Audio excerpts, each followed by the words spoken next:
ഈ തെരഞ്ഞെടുപ്പ് വിജയം UDFനെ സംബന്ധിച്ചിടത്തോളം ഒരു ചരിത്ര വിജയമാണ്. എന്നാൽ ഇടതുപക്ഷ ജനാധിപത്യ മുന്നണിയെ സംബന്ധിച്ചിടത്തോളം അതിൻ്റെ രൂപീകരണം നടന്നത് 80-ലാണ്.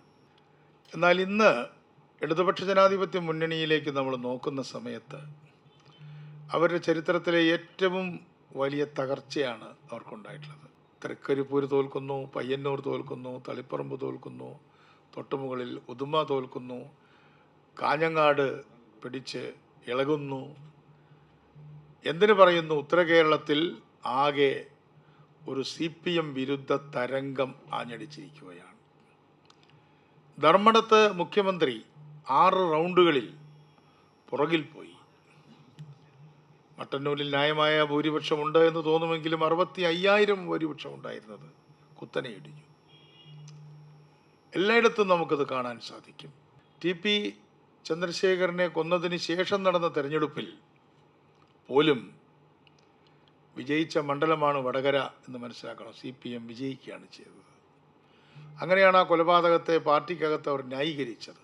പക്ഷേ ഇന്ന് TP ചന്ദ്രശേഖരൻ്റെ ചരമദിനത്തിൽ വന്ന വാർത്ത, തെരഞ്ഞെടുപ്പ് വാർത്ത, ആ പാർട്ടിയെ ഇരുത്തി ചിന്തിപ്പിക്കും എന്ന് ഞാൻ കരുതുകയാണ്. ആലപ്പുഴയിലേക്ക് വരുമ്പോൾ മറ്റൊരു ശക്തി കേന്ദ്രമാണല്ലോ ആലപ്പുഴ.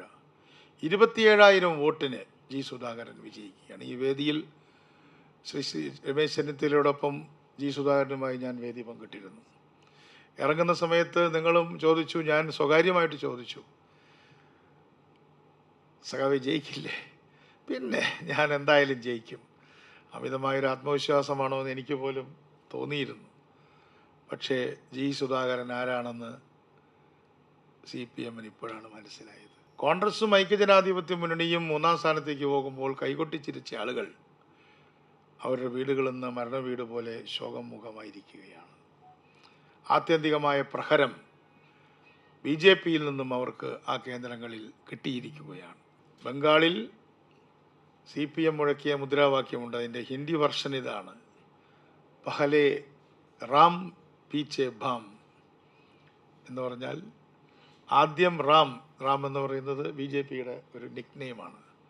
ആദ്യം BJP വരട്ടെ, പീച്ചെ പുറകിൽ ഭാം ഇടതുപക്ഷം വന്നോളും എന്നാണ്.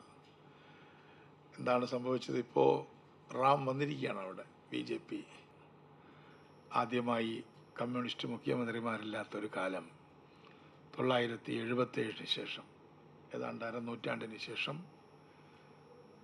സംഭവിച്ചിരിക്കുകയാണ്. CPMൻ്റെ തെരഞ്ഞെടുപ്പ് ചരിത്രത്തിലെ വർത്തമാനമല്ലേ നമുക്ക് പറയാൻ പറ്റൂ. ഭാവി നന്നാവട്ടെ എന്നാണ് ഞാൻ വിചാരിക്കുന്നത്. അത് നന്നാകണമെങ്കിൽ തുറന്ന് ചിന്തിക്കണം, തുറന്ന് തെറ്റുകൾ തിരുത്തണം. ജനറൽ സെക്രട്ടറി ആയിട്ടുള്ള MA ബേബി ബംഗാളിൽ, ഞാനും ആ സമയത്ത് അവിടെ 1-2 യോഗങ്ങൾ പങ്കെടുത്തിരുന്നു. അവിടെ വന്ന പത്രങ്ങളിൽ കണ്ട വാർത്ത, എന്നാണോ ബംഗാളിലെ ജനങ്ങൾ CPMൻ്റെ തെറ്റിന് മാപ്പ് കൊടുക്കുന്നത് അന്ന് CPM തിരിച്ചു വരുമെന്ന് MA ബേബി പറഞ്ഞതായിട്ട് ഞാൻ കണ്ടു. അപ്പോൾ ഇന്നത്തെ ഐക്യജനാധിപത്യ മുന്നണി എന്ന് പറയുന്നത് ഇടതുപക്ഷത്തെ കൂടി ഉൾക്കൊള്ളുന്ന ഒരു വിശാല മുന്നണിയാണ്. ഇന്നിപ്പോൾ ആദ്യത്തെ പ്രശ്നം കുടിവെള്ളമാണെന്ന് പറഞ്ഞാൽ തിരുവനന്തപുരത്തുകാരല്ലാത്ത ആരെങ്കിലും ഇവിടെ ഉണ്ടെങ്കിൽ ചിലപ്പോൾ അതിശയിക്കും. ഇവിടെ കുടിവെള്ളം ഇല്ല. പക്ഷെ കുടിവെള്ളം ഇല്ലാത്ത കാര്യത്തിൽ ഒരു വിവേചനമില്ല, ആർക്കും ഇല്ല. രാജാജി നഗറിൽ, നിങ്ങളുടെ തൊട്ടു താഴെയുള്ള രാജാജി നഗർ താഴ്ന്നു കിടക്കുന്ന സ്ഥലം അല്ലേ, ഊറ്റുകുഴി എന്ന സ്ഥലത്തിൻ്റെ പേര്, ഊറ്റുള്ളൊരു സ്ഥലമാണത്. അവിടെ കുടിവെള്ളം ഇല്ല. പത്മനാഭസ്വാമി ക്ഷേത്രത്തിൻ്റെ ചുറ്റും കുടിവെള്ളമില്ല. വേണ്ടത്ര വാർത്തകളിൽ അത് വന്നിട്ടില്ല. ഇപ്പോൾ പ്രതീക്ഷ പ്രത്യാശ എന്നുകൊണ്ട് 2 ഭവന പദ്ധതികൾ കടപ്പുറത്ത് വന്നിട്ടുണ്ട്. നല്ല വീടുകളാണ്. കഴിഞ്ഞ ഗവൺമെൻറ്റുള്ള സമയത്ത് പണിതായതൊക്കെ മോശമൊന്നുമല്ല. ഡ്രെയിനേജിൻ്റെ ചില പ്രശ്നമൊക്കെ ഉണ്ട്, എങ്കിലും ഗ്യാസ് കണക്ഷനുണ്ട്, പൈപ്പ് കണക്ഷനുണ്ട്. It's good. എനിക്ക് ഇഷ്ടമായി അത്. പക്ഷേ 2-ാം നിലയിൽ വെള്ളം കിട്ടുന്നില്ല. 2 നിലയേ ഉള്ളൂ. 2-ാം നിലയിലേക്ക് വെള്ളം ചുമന്നുകൊണ്ട് പോകുക എന്ന് പറയുന്നാൽ, എപ്പോഴും വെള്ളം എന്ന് പറയുന്നത് സ്ത്രീയുമായി ബന്ധപ്പെട്ടതാണല്ലോ. ഈ വെള്ളമൊക്കെ കൊണ്ടുവരേണ്ടത് സ്ത്രീകളാണെന്നുള്ള ഒരു ധാരണയാണ് പുരുഷന്മാർക്കുള്ളത്. സ്ത്രീകൾ കുടമായിട്ട് വെള്ളത്തിൽ എടുത്ത് കയറുകയാണ്. വെള്ളമില്ല. മനോരമയുടെയും ദേശാഭിമാനിയുടെയും ഒക്കെ പുറകിലുള്ളൊരു തോടില്ലേ, ആ ഭാഗം ഇന്നലെ ഇടിഞ്ഞു വീണു. പത്രങ്ങളിൽ വാർത്ത വന്നോന്ന് എനിക്കറിയില്ല. ഞാനവിടെ പോയിരുന്നു. അവിടെ 10 കൊല്ലമായിട്ട് ഒരു തരത്തിലുള്ള ക്ലീൻ ഉണ്ടായിട്ടില്ല. ഇപ്പം അത് ചവറ് വലിച്ചിടാൻ എറിയാൻ പാടില്ല എന്നുകൊണ്ടൊരു ഒരു വല വെച്ചിട്ടുണ്ടല്ലോ, ഇരുമ്പിൻ്റെ നെറ്റ്, അതും കൂടുതലേക്ക് വീണു. ഇപ്പം ഞാൻ അവിടെ ചെന്ന് ഡിസാസ്റ്റർ മാനേജ്മെൻറ്റുകാരെ വിളിച്ചു വരുത്തി.